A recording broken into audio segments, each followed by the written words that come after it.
The third speech was by Reuben.wmv, and this is going to be evaluated by Enrico.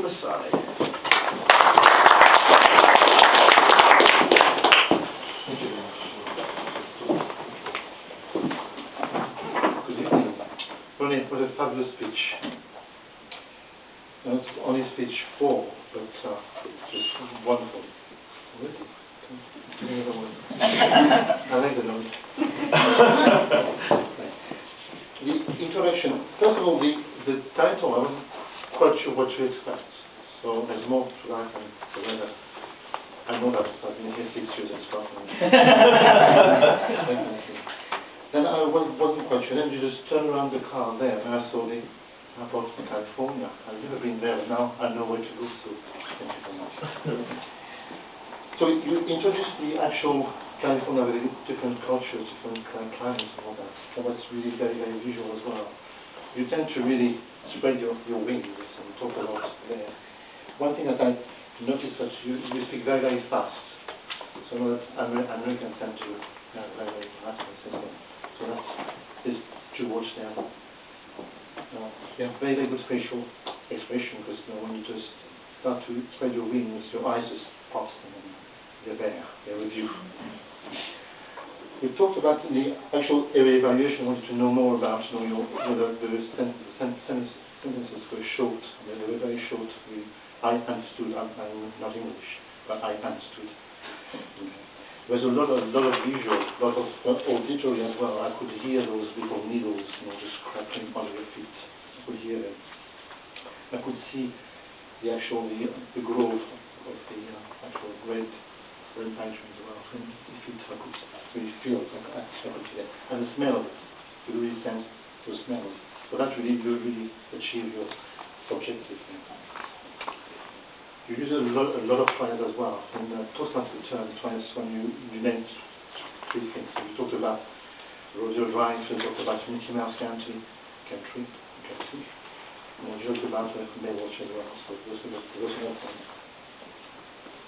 And then all the excitement for me was really, I wanted to be there, I wanted to go on and see all those wonderful, because I was memories and all kinds of things. So there's not much to improve, but just the actual, the 5 spaces was very, very fast there. Okay? Thank you.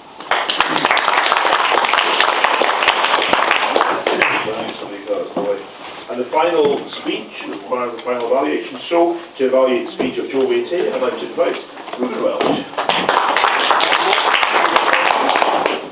Joe Waite, speech number 6. Daily life in Malaysia, in the formulations.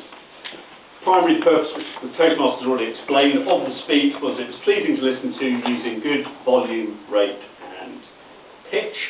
That should incorporate previous lessons that have been learned at Toastmasters, and the speaking voice should add meaning to the thoughts given in the speech. I've written loads down, but to go through it sequentially, I thought right at the start you were out here very quiet, and I was just going to back, so of course the natural thing is the audience would lean in to listen to you. And because it was early in the morning, that was a really good start, because it was like someone shouting at 4 AM in the morning. So I like the way that as the day progressed, you got slightly louder and you moved into the audience. It was a very effective way, and I didn't really see that happening very often, so I quite like that. But also really reinforced by coming into the audience and using a sort of a friendly tone, that we really wanted to know what you were talking about. It fitted well with the idea of there were times it being a sort of family idea of fishermen and their wives. Absolutely fantastic start. I like the fact you also slowed down in places, for example, the prayers, being quiet and quite reverential. Perfect use of volume and rate to emphasise what you were talking about. But you also use volume very strongly for things like fishermen being brave, going through the darkness, pepping themselves up. I really like that. And the sun rising high, emphasising that. Lots of gestures as well throughout the speech, which help the audience understand you as you expressed yourself. You had other options where you're using volume again with the cool, being quiet, the cool moving breeze as you moved through and your voice was low. You could almost imagine you being the wind. So I really like that. Similarly, when you went to the city, you had the Malaysia springs to life. Again, more use of volume to give the idea of the city. I thought that was very good.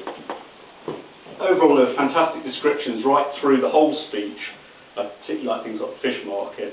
And I also thought the fish market would have been a good place to have brought in your characters that you brought in towards the end of the speech when you used your different languages to give it to help set that particular description.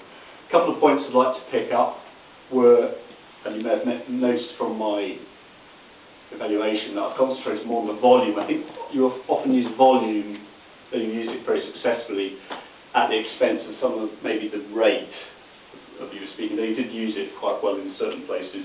For example, you emphasised in the fish market the rows and rows of